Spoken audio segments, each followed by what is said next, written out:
大家好，我係 Data 數據君。賽中心咧，大家係經常去啦。不過咧喺1月頭咧發生咗大嘢，就好似咧冇人講過。咁所以今集咧就會講一講咧賽中心咧清場嘅時候咧就發生咗咧打人事件。今集咧我哋會先講講呢個事件發生咗咩事啦，然後咧再介紹下雙方啦、KKV 啦同埋咧賽中心咧佢哋係咩組織啦，同埋有咩實力嘅。咁之後咧就會講講咧呢件事個時間線。然之後咧又會講講咧佢雙方咧以前做嘢個作風係點樣樣，最後咧我就會有咧少少嘅意見咁樣嘅。而家我哋簡單咧講講呢個事件啦，就係咧1月咧4號啦，至到深夜咧5號啊，即係凌晨啦。賽中心咧就對咧佢本身嗰間咧 KKV 啊，喺北區間 KKV 咧實施咧第二次咧強制清場。咁唔單止咧就係圍封咗個商店啊，仲係咧斷水斷電啊。之後咧就警方到場協調啦，但係依然咧發生呢個咧肢體嘅衝突啊，即係咧打交啊。咁導致咧 KKV 嘅員工就受傷入院嘅。有網友咧見到呢件事咧就問咧係咪黑社會清場，同埋咧話要咧抵制嘅賽中心啊。咁另外咧 KKV 員工都講啊，就話咧其實公司對佢哋都唔錯㗎，冇拖糧啊，每個月呢個按時間咧就發工資嘅，咁所以就好撐 KKV 嘅。咁而家究竟係誰是誰非咧？我哋咧就慢慢解釋一下。咁先介紹咧 KKV 啦 ，KKV 咧應該大家咧就比較係陌生少少嘅。咁其實呢個集團都好巨型㗎，好大嘅，喺全球咧都有係700間分店啊，而每一間咧都好大面積嘅。咁另外深圳有另一個品牌咧叫做咧調色師啦，呢個品牌咧都係佢哋嘅。而 KKV 咧佢有個品牌咧就係咧 X11，X11 咧其實咧就主打咧就年輕人市場啊。咁裏邊咧就會有係化妝品啊、精品啊、啲公仔啊，好多嘢賣嘅。而咧每間店咧都裝修好靚嘅，投資都好大㗎。網上有講話佢呢一間咧 KKV 咧都投資咗1000萬。另一個主角咧就係賽中心啊，賽中心啊大家就好熟啦，經常去玩啦。咁而且賽中心咧其實咧就係2019年咧9月12日咧開業嘅。開張嘅時候咧我哋都有去介紹過嘅。佢嘅總面積咧就有28.6千米。咁當時應該係淨係得咧東西區嘅。咁而家有埋北區咧應該就唔止啦。咁另外仲有南區就未開，因為大家都經常去賽中心啦。我諗大家應該知道咧就係咧。東區西區咧人流就好好嘅，非常熱鬧嘅。但係北區情況咧其實咧就差唔少嘅。而今次嘅主角咧 KKV 咧佢就喺北區。如果有網友咧去過呢間 KKV 咧，麻煩咧留言分享下啦，講一講咧佢裏面嘅情況係點樣。主角咧我哋介紹完啦，而家講一講咧呢件事嘅時間線。咁大家對於呢件事咧就會咧清楚好多。首先咧就係咧2021年啦9月啦 ，KKV 咧入住咧賽中心嘅北區啦，簽約就6年。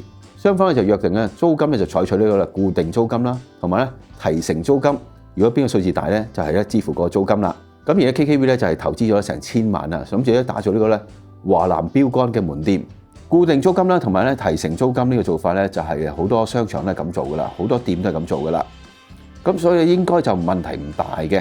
但係因為呢啲店咧咁大啦，同埋裝修咁靚啦，所以裝修嘅時間咧都比較長啲。咁所以咧北區咧未開嘅時候咧，佢已經準備緊噶啦。而咧北區人流咧一直都係比較少啲啦，咁可能咧就係咧 KKV 嘅生意咧都唔係咁好啊，咁所以一直咧都係支付呢個咧固定嘅租金。咁去到咧2025年咧9月啦，賽中心咧就首次咧就呢個業績問題咧就同咧 KKV 咧傾一傾啦，佢哋兩邊咧對呢個業績租金嘅條款咧就達唔成一致嘅協議啊。咁去到咧11月咧12號啦，賽中心就向咧 KKV 咧發出呢個咧解約嘅公函啦。個理由咧就係長期未能咧支付咧業績租金啊，就提出咧提前解約。咁去到咧17號啦，賽中心咧再次發出呢個咧關於重新解約合同及履行最終催告的函，強行咧就解約啊。再過咗幾日咧就21號啦，賽中心咧再次發出咧最後通告函啊。咁要求咧 KKV 咧就配合呢個解約嘅事項。咁去到咧12月14號啦。即係發出呢個解約公函咧，大約係1個月多少少啦。賽中心咧就以咧業態調整為理由啦。咁對 KKV 咧就採取啦勁啊呢次嚇停水停電嘅措施啊，即係咧叫佢咧執包袱啦。但係咁嘅行為咧就引起咗咧首次嘅輿論風波。咁 KKV 就喺門口咧貼咗通告示啊，就控訴呢個商場違背基本咧商業道德。佢強調自己咧就係按時交租嘅，並冇任何嘅欠款。去到咧12月19號啦，咁啊福田區嘅相關政府部門咧就介入調查啦。咁 KKV 咧就短時間咧恢復營業，咁雙方咧就再傾下睇下有冇搞啊，有冇拆啦。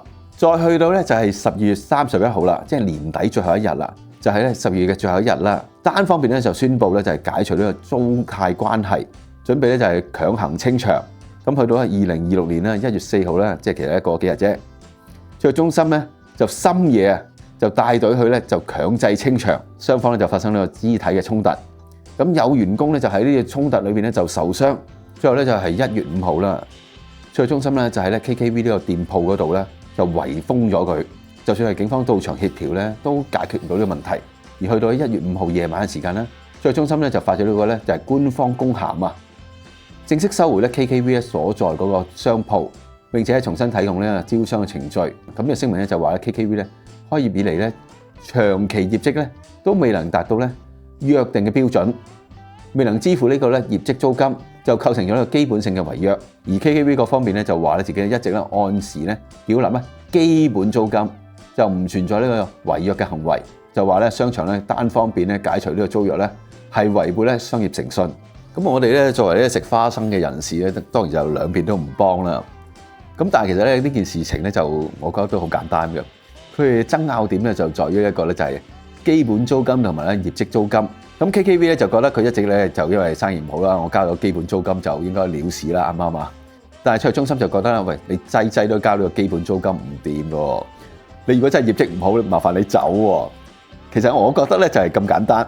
咁而網上亦都有啲人嘅論點就係咁講啊，話2019年咧咁啲商場咧經營就好困難啦，咁好多鋪位都租唔出去啊嘛。